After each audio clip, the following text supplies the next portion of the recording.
The movie starts at a birthday party prepared for a kid, but the main focus isn't that kid, but another girl whose name is Lindy. Lindy, an extraordinary girl, has a God-given gift which makes her different from everyone. To most others, it seems like a disorder, and to some people, it might even look like a blessing. But to Lindy, it was a thing that kept her away from leading a social life. She can't tolerate bad things or injustice.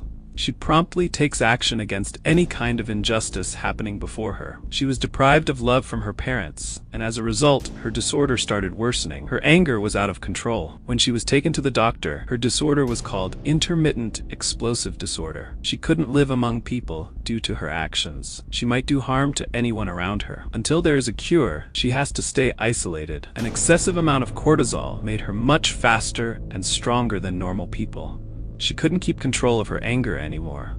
All this made her turn into an experiment for the doctors. And lastly, she was sent to the military with the hope that she would be trained to control and use her powers.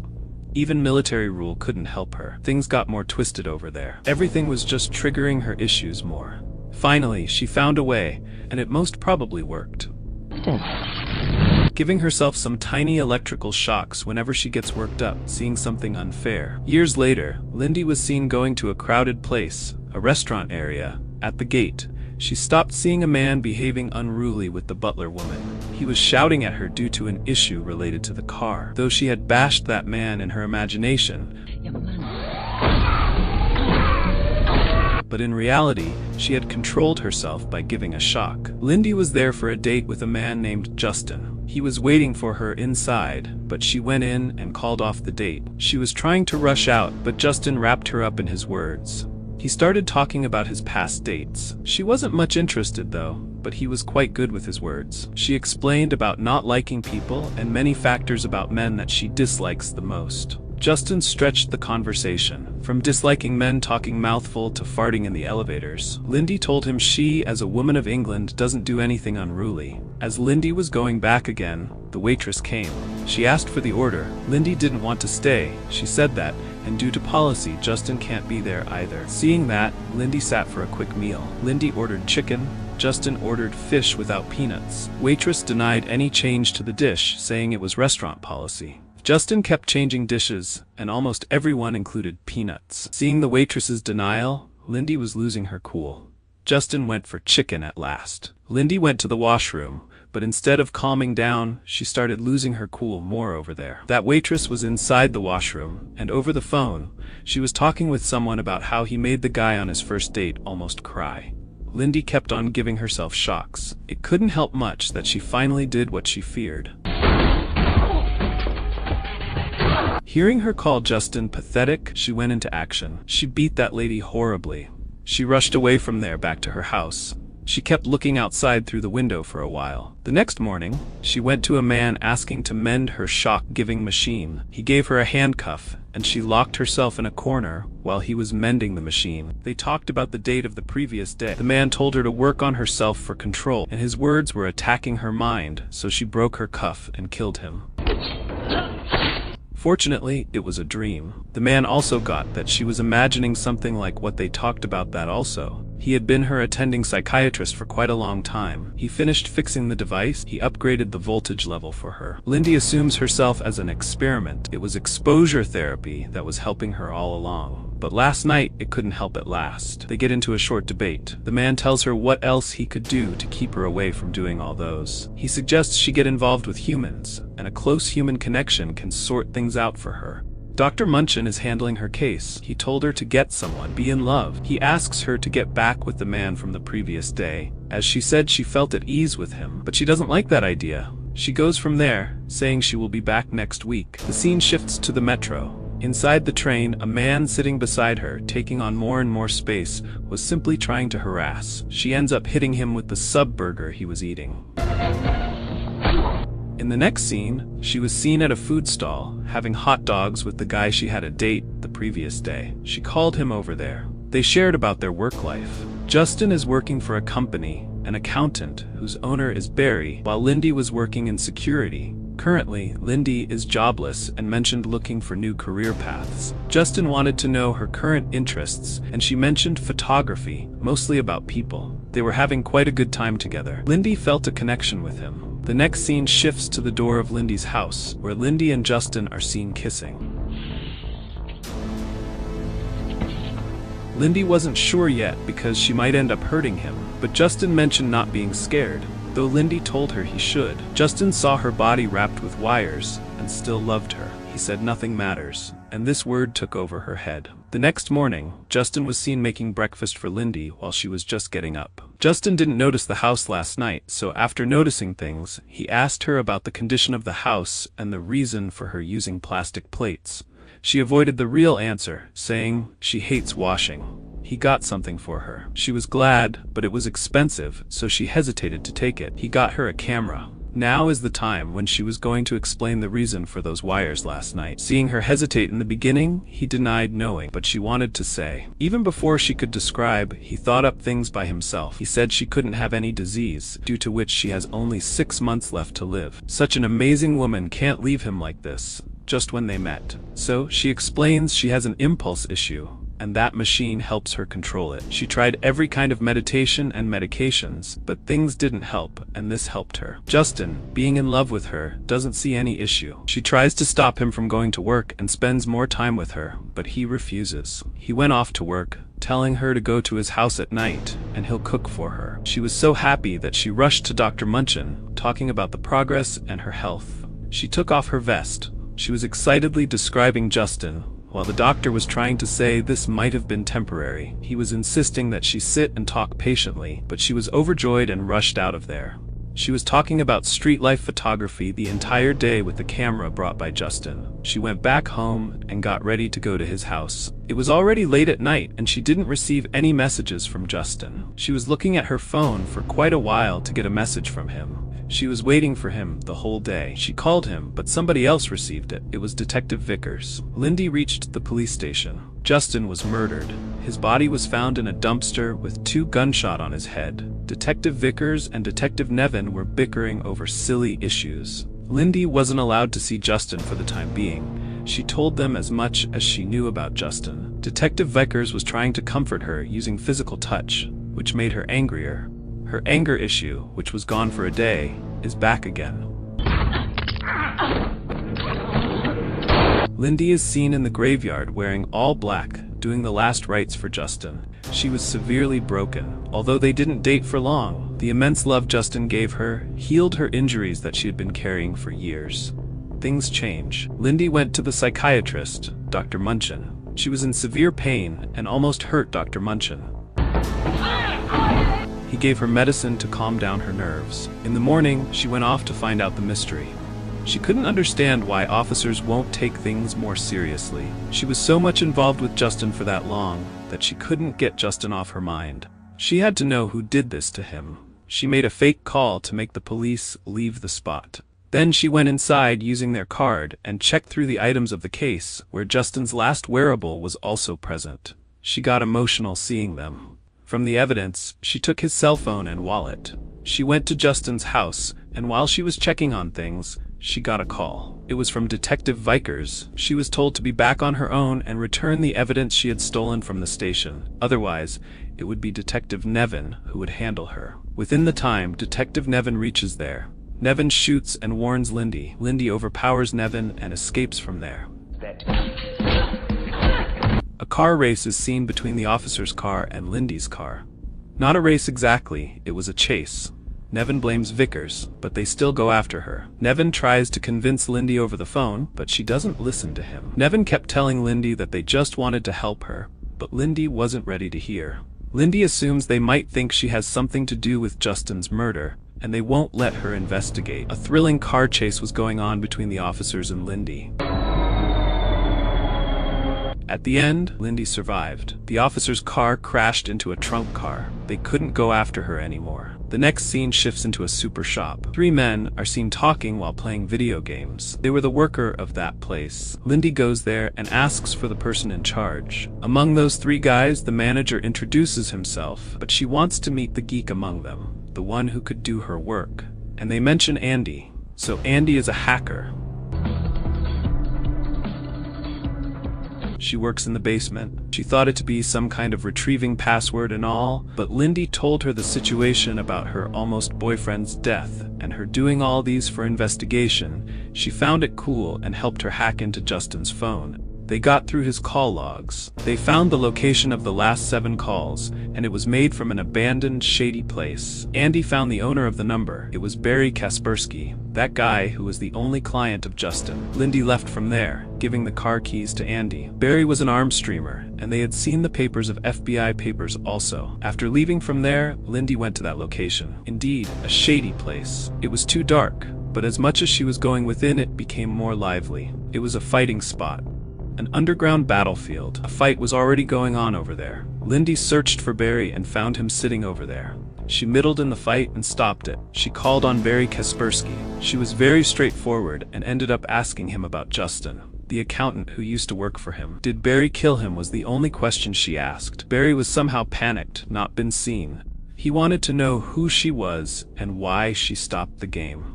She introduced herself as an almost girlfriend of Justin. Barry told her he didn't kill him, but accused her of doing that. There was a short debate, but he knows the name who actually did it. They went into an agreement. If Lindy can beat 3 of his best guys, he will tell her the name. All 3 will fight with her together. The fight starts, and as it is an underground fight, there are no rules. 2 guys were quite easy to handle, while the 3rd one was a little tough. But Lindy beat 3 of those horribly. And at that moment, Barry stops the fight and asks everyone to leave.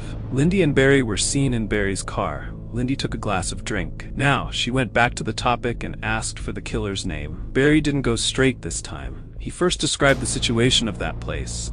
The men over there work for him, and they respect him. Everyone knows he is a man of words. He wants to keep his business private. Now, he exposed his real character and told Lindy he wasn't ever a man of words. He told Lindy to get away, and was about to get out of the car. He thought he could avoid Lindy. His men were right behind Lindy in the car seat, pointing a gun at her. But they got the wrong lady. Lindy beat up those people and held Barry hostage. She tied him up with the car. In the fear of getting shocked, Barry finally disclosed it was his boss, Gareth Fezzell, who killed Justin. It was still unclear why anyone would kill a simple accountant. It was related to governmental issues. Lindy ended up giving him an electrical shock. Here in the hospital, Detective Vickers is seen on the bed. He was injured due to the accident of the previous day. Detective Nevin was there. She got the entire history of Lindy. From her birth to now, they have every detail. They even found out about her anger issues, but they also guessed her not the culprit. Because if she were one after the day's touch, Vickers wouldn't be alive. Nevin left from there. Detective Vickers was going through the papers and information. Vickers was quite surprised, because within a few minutes, Lindy was seen there. She came to meet him. She thanked him for giving her a warning last night. Vickers was just letting her help do the right thing. However, she came to thank him, and even told him how she met a badly diagnosed lady in the elevator. She gave her the flower bouquet and got one for the Vickers. She told about finding out the killer, and it was Gareth Fezzell. She wants to know his location. Detective Vickers tells her he is a billionaire with an empire of illegal business. It's impossible to reach him. But Lindy, being Lindy, assures she will reach out to him and will punish him anyhow. Detective Vickers tries to make her understand that it is not worth going to this much extent for a guy. But Lindy can't forget how much assured she was with him, and she was looking forward to their relationship. Justin, as a nice guy, didn't deserve to die. Vickers finally gave her the location of Gareth Fezzell. It was Imperium Tower downtown, but not so easy. Nevin was already there, and when she was about to stop her, she hit her, and another escape game between them was seen. They turned the entire hospital upside down. They ran through every part of the hospital. Lindy just made it a total disaster. Nevin had to clean up that disaster. Lindy went into the pediatrician's department. While she was hiding over there, a baby started crying badly. Nevin reached there. Lindy, in order to escape, threw a child at her, and she caught it. Though she threw the child at Nevin, she asked her to be prepared for it. She did that again, and Nevin caught the kid and placed them in the right places. Meanwhile, Lindy left the place sooner. Lindy escaped. The night view was seen. The location shifts to Imperium Tower downtown. She stood in front of the building for quite a while. She went inside the building and found a man standing there. She asked for Gareth Fezzell's location. He denied his existence. Lindy threatened him, and at that moment came came Mr. Delacroix. He wants to know about the situation to the guard standing there, and after knowing, he takes her along with him. She thought he was taking him to meet Gareth, but in the elevator, he attacked her and made her faint. When she woke up, she was already in a room, tied up in a chair, and all her vest and shock therapy elements were taken off her. He asked her what those vests were used for and why she wanted to see Gareth Fazal. She told about Justin and how she found out things from Barry. She even told about her vest and the need for it. She was given a scope by Mr. Delacroix to leave the spot as soon as she could. Otherwise, her vest will be kept, and she will go through a real tragedy. Seeing the situation's urgency, Lindy thought it to be great to leave for the moment. His men escort her out of the area. She was sent in their car. After going some distance, she started urging the driver to let her get off. She was getting angry and in fear of not hurting the man. She wanted to get off. He insisted on taking her home. She was losing her cool, and during the process, she ended up hurting him. The car crashed into an electric pole, the man got hurt, and she got off. On the other hand, Mr. Delacroix was seen going into a secret storeroom type place, but it was a hideout. A gate to a secret room. O was seen there, and it was Gareth Fazal. Mr. Delacroix described the situation with the lady and the reason why she was here, but it was a mere matter, and a matter of less concern for Gareth. He asked Delacroix to deal with it. Lindy went to Dr. Munchin. Her device wasn't working, and she was unable to control it. She asked for Dr. Munchin's help to stop herself. She even bit on the wire of the light. She starts talking about the movie Old Yeller. She mentions its ending, although she never saw it. She might die. Munchin asks her if she will stop going after that guy if he makes her that vest. She won't stop. He doesn't say anything more. He starts working and gives Lindy food to eat. She goes back to her house to get the vest. At the gate, she sensed something different. She went inside the house through the door, and found that her door was connected with a bomb. She disconnected the bomb and took it with her. She opened all her stove switches and put a silver foil in her microwave. These will create a blast, although the bomb won't be used. She gets into a car, and it is of Detective Vickers's. He was shocked to see her. He was patrolling under her house. In the back seat of the car, a kid was seen playing games. It was his son. That kid was sent home to set the class pet free. Detective Vickers tells Lindy to give up. Lindy says she will, but this is not the time. Vickers warns her about the danger level of those guys, and then Lindy tells him about the bomb matter. They already tried to kill her. Vickers tried to arrest her, but she denies. She can't go back at this moment, and she doesn't want to hurt them. Vickers asks her to tell about that thing. She shows her how that shock feels. Vickers tells her she will hurt herself instead of hurting somebody else. And at that moment, a huge blast takes place. Lindy's house was on fire. The detective came out of the car to see that Lindy was gone again. He contacts Lindy and asks her to surrender, but she denies. She was climbing the building of Tower Downtown. Delacroix points a gun at her at the top of the building and takes her to Gareth. Gareth Fazal asks her if she likes lobster. Lobster is overpriced and overhyped, according to her. Fazal was dissatisfied with the answer. Lindy was frustrated that her issue had to do with the lobster. What's the reason for taking out such a topic? Fazal told her he killed a lot of people, many accountants. Hers could be among them. She was hit to faint again, like the previous time, even before she could do anything. When she woke up, she found herself in the very same room where she was last time. Delacroix took her blood for an experiment, but she had lost her cool by then. She attacked Delacroix, and a huge fight broke scene between them. She took information from him on how she could go to Fazal. She beat up the security on the way. Through that secret door, she finally reached the place. She was shocked when she saw it was Justin over there. She couldn't believe her eyes. This was all his planning. He wanted to get rid of Fazal, and that's why he needed a common person to make all the attention go to him. He was successful in his act. Lindy was heartbroken. She was deceived and used by not only Justin, but also Dr. Munchin. A person whom she thought of as a good friend turned out to be a sore enemy. Justin had already killed Gareth Fazal, and when things unfolded to Lindy, she was severely angry and was about to kill him, but he had the switch of her vest. He kept giving her shocks. The gun she had was also out of bullets. He hurt her so much. She was already done with the pain he was giving her through those shocks. She remembered to carry the bomb with her. She threw the bag at him and rushed to the gate. He was puzzled, but when he opened the bag, he turned speechless. By then, she had already pressed the button and the bomb exploded. She went down the elevator by then. She went to the place of Dr. Munchin. He comes there, pointing a gun at her. He claims to have no idea that Justin would do something like this. He even warns her that anything can happen to her. She took the gun from him, and they were arguing. The police were seen coming for her. When they reached, they found Lindy with a gun in her hand, and Dr. Munchin over there. Being afraid she might harm him, Detective Vickers shot at her leg, but she was just keeping him locked so he couldn't run away. Detective Nevin takes away Dr. Munchin. Officers were helping her.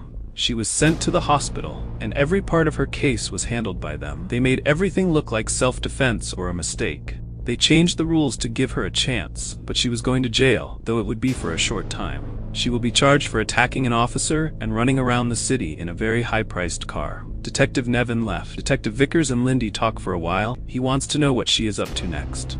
She talks about dropping the idea of blind dates. He returns her belongings. He wanted to make dinner for her. She says she will think about that. He claims himself as a great cook. Lindy leaves the hospital, and she gives away her camera to a passerby. She gets back to her house. She finds everything destroyed. Things weren't over. A lady with red hair comes in. It was that very lady she had seen in her childhood.